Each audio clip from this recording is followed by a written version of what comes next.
Mega Evolutions are by far one of Pokemon's most popular and beloved feature gimmicks ever. Multiple unique designs and new spins on older fan favorites and underdog species came out of the Mega phenomenon. The Mega Evolution gimmick, however, doesn't actually seem to be all sunshine and rainbows for their hosts, and in fact, it seems that even the trainers who use these powerhouses should be equally afraid. Hey there, I'm Kamikaze, and I'm here to tell you that Mega Evolutions are actually terrifying. I love almost all of the gimmicks within the Pokemon franchise, but Mega Evolutions have to be one of the most interesting of all time. As it turns out, there's a dark underbelly to all of this that may make you think twice about using that Salamancite on your beloved dragon and fear that it might rip you to shreds if you're not careful.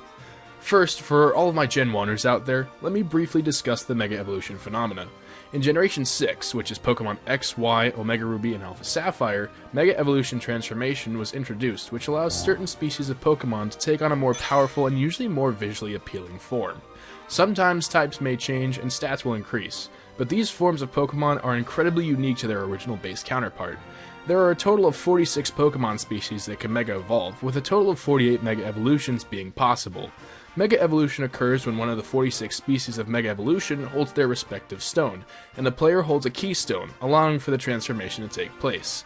It is said a trainer and their Pokemon must have a strong bond in order for Mega Evolution to occur. Though, what confuses me is that according to some Pokedex entries, it seems that Mega Evolution is so powerful that it puts the Pokemon that successfully evolved under immense pressure and stress, either physically or mentally. For example, Mega Aerodactyl becomes so powerful that it is sent into a frenzy and is basically set to kill because of the pain that is brought upon its body. However, the same Pokedex entries claim that this is the true form of Aerodactyl, which is quite perplexing since it says that it's in so much pain when it's in its Mega form. Sharpedo is also a good example of how Mega Evolution seems to be pushing Pokemon to the absolute extreme, as the yellow markings on it are apparently scars from the transformation process that cause it the extreme pain and suffering. This leads me to believe that Mega Evolution is strenuous on certain species that are either not strong enough to handle it, or just in general, the Mega Evolution process causes these Pokemon to hurt in ways that you can't even imagine. There are plenty of examples of Pokemon that are suffering from the immense pain by undergoing this Mega transformation. Species such as Heracross, Glalie, Sableye, and Garchomp all undergo pain that either has transformed their body or creates such a hurting that it's almost as if it seems unnatural for Mega Evolution to even occur by normal standards. Considering it seems to transpire when a bond with a trainer is formed, it really makes you think on if you're actually doing what's right for your Pokemon or if they're taking a bullet for you just to defeat that one tough trainer. Another example of how Mega Evolution affects its host in not so positive ways is Mega Pinsir, whom is so amped up that despite being overjoyed with excitement, feels the need to become an insectoid nutcracker and break its enemies in two before completely tearing them to shreds. Pinsir in the anime is already shown to be quite brutal, but this takes that to a whole different extreme. Considering how rambunctious this Pokemon gets in its Mega form, it's scary to think about what would happen if you ended up getting caught in the vice grips of doom. Metagross is even worse in this regard. This thing is basically a cracked supercomputer, and I'm sure IBM wishes that they could have something as smart as this thing is. Until you learn about how absolutely ruthless this mechanical maniac is. Once it Mega evolves, it apparently becomes such a big brain that its thirst for victory and for blood has turned it into a savage beast. It throws its morale out the window and will absolutely not take losing as an option, resulting in such cruel battles that you most likely don't even want to watch them take place, covering your eyes in fear. Even worse, if it knows that it's not going to win, it becomes a poor, yet dangerous sport, and turns into a ticking time bomb, preventing the enemy from escaping and becoming volatile.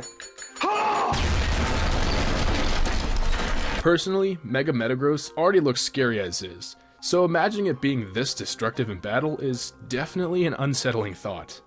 By far though, the most brutal Mega Evolution of all has to be the flying blood-soaked Crescent Salamence. Now, you'd think that because of Bagon's constant wishing to become a dragon capable of flight, it would use its newfound powers for good. But when the Salamancite gets placed, you're in for trouble. Salamence has to be the most merciless of all standard Mega Evolutions, as it not only has zero problem slicing anything and anyone that comes into its path in half, continuing on its merry way through the blood-soaked skies it patrols, but if it's in the mindset and brutal mood and wants a taste of blood, it can actually turn on its own trainer and potentially rip and tear you into little tiny ribbons. That cute little Bagon you once trained to fly will make you into its personal meat snack and cut you into fine slices if you don't watch out. So then, I ask you, the viewer, are Mega Evolutions really all that they're caked up to be? Is it really worth it to Mega Evolve your Pokemon and the chance you are potentially hurting them, or even worse, putting yourself or the lives of others at risk of sudden hurting or death? It's up to you. Sure, Mega Evolutions look cool. Sure, if you trust and love your Pokemon enough, maybe, just maybe, you can pull through and win that battle with your life. But that's entirely up for you to decide. I'm not PETA. Pokemon PETA, you know. Me personally, I'll stick to causing building damage in Galar with the Dynamax phenomenon. But what do you think? Have you been awakened and now see the light that is the truth of Mega Evolution?